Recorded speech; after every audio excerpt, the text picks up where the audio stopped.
یہاں تک میری بھوک بھی ختم ہو گئی تھی۔ نہ جانے اس وقت اماں کی کیا حالت ہوگی جب انہوں نے مجھے کمرے میں نہ پایا ہوگا تو ابا نے اماں کو بہت مارا ہوگا۔ یہ سوچ کر میری آنکھوں میں آنسو آ گئے۔ کیا ہوا؟ تم کیوں رونے لگی ہو؟ میری طرف دیکھتے ہوئے شاکال نے پوچھا۔ مجھے میری ماں یاد آ رہی ہے، خدا کے لیے مجھے یہاں سے جانے دو۔ تمہارے باپ پر فالج کا اٹیک ہوا ہے، وہ اس وقت ہسپتال میں پڑا ہے، وہ تمہاری ماں کا کچھ نہیں بگاڑ سکتا۔ شاکال نے ابا کی حالت کے بارے میں مجھے بتایا۔ مجھے صرف یہ بتاؤ کہ مجھے یہاں کیوں لے کر آئے ہو؟ میں اپنے گھر واپس جانا چاہتی ہوں۔ یہ جان کر تمہیں حیرت ہوگی کہ تم اس وقت انسانوں کی نہیں، جنات کی دنیا میں ہو۔ شاکال نے کہا۔ مجھے اس بات کا یقین نہ آیا۔ میں نہیں جانتی یہ انسانوں کی دنیا ہے یا جنات کی، لیکن میں اپنی دنیا میں واپس جانا چاہتی ہوں۔ اب تم یہاں سے نہیں جا سکتی، تم شاکال کی قید میں آ چکی ہو، اس لیے اب تمہاری زندگی، تمہاری دنیا یہی کمرہ ہے۔ اپنے گھر واپس جانا ناممکن ہے۔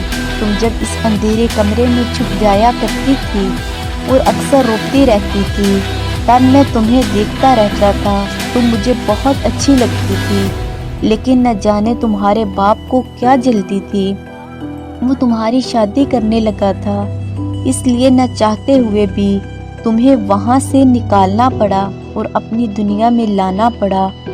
خدا کے لیے مجھے چھوڑ دو، میں یہاں نہیں رہ سکتی۔ تبھی شاکال کی ماں کمرے میں آئی اور کہنے لگی، کیا یہ لڑکی ہماری دنیا میں زندہ رہ لے گی؟ اگر میں اس وقت اسے یہاں نہ لے کر آتا اور اس کے باپ کو بیماری میں نہ مبتلا کرتا تو وہ اس کی شادی کر دیتے، جو مجھے منظور نہ تھا۔ شاکال نے جواب دیا، تم بھول رہے ہو، تم جن زادے ہو اور یہ آدم زادی، تمہارا اور اس کا کوئی جوڑ نہیں۔ بہتر یہ ہے اسے اس کی دنیا میں واپس چھوڑ دو، ایسا نہ ہو یہ بات قبیلے میں پھیل جائے اور تمہیں اس کی سزا ملے۔ اس نے شاکال کو سمجھاتے ہوئے کہا، میں کسی سزا سے نہیں ڈرتا، میں اس لڑکی سے شادی کرنا چاہتا ہوں، اس لیے اٹھا کر لایا ہوں۔ آپ میرے راستے میں مت آئیں، میں تم سے کہہ رہی ہوں کہ اس لڑکی کو اس کی دنیا میں واپس بھیج دو۔ شاکال کی ماں نے منت بھرے لہجے سے کہا۔ انتہائی بے بسی اور دکھ بھری آنکھوں سے شاکال میری طرف دیکھنے لگا۔ تم آدم زاد کو نہیں جانتے، اس کے گھر والے جلد ہی پتہ چلا لیں گے اور پھر کوئی عامل تمہاری خوشبو پا کر یہاں پہنچ جائے گا، اس میں ہم سب کا نقصان ہے، اس لیے اس لڑکی کو جہاں سے لے کر آئے ہو وہاں پر چھوڑ آؤ۔ تم آنکھیں بند کر لو، میں تمہیں تمہارے گھر بھیج دیتا ہوں۔ میری طرف دیکھتے ہوئے شاکال نے کہا، میں تمہاری شکر گزار ہوں، تم نے مجھے اس وقت بچایا جب میرا باپ مجھے مارنے لگا تھا، اگر تم نہ بچاتے تو شاید میں آج زندہ نہ ہوتی۔ اس کا شکریہ ادا کرتے ہوئے میں نے کہا، تم اندھیرے کمرے میں بیٹھ کر روتی تو مجھے تم پر ترس آتا، مجھے علم نہیں میری ہمدردی کا محبت میں بدل گئی، میں بہت مجبور ہوں، نہیں چاہتا تم اپنی دنیا میں واپس جاؤ۔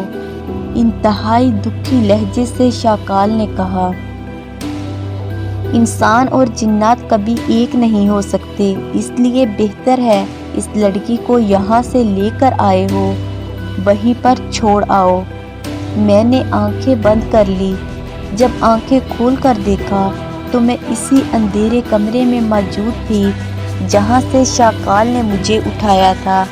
میں جلدی سے کمرے سے باہر نکلی اور جھوٹ بول دیا کہ میں کمرے میں چھپ گئی تھی، اندھیرا ہونے کی وجہ سے وہ مجھے دیکھ نہ سکے تھے۔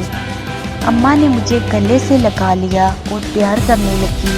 مجھے اکثر شاکال کا خیال آتا تھا، وہ انسان تو نہیں تھا، اس نے میرے لیے بہت اچھا سوچا تھا، اگر وہ میری ہمدردی نہ کرتا تو نہ جانے کیا ہو جاتا۔ میں اسے اپنی دعاؤں میں ہمیشہ یاد رکھتی تھی، ہمیشہ اس کے خوش رہنے اور سکون کے لیے دعا مانگتی تھی۔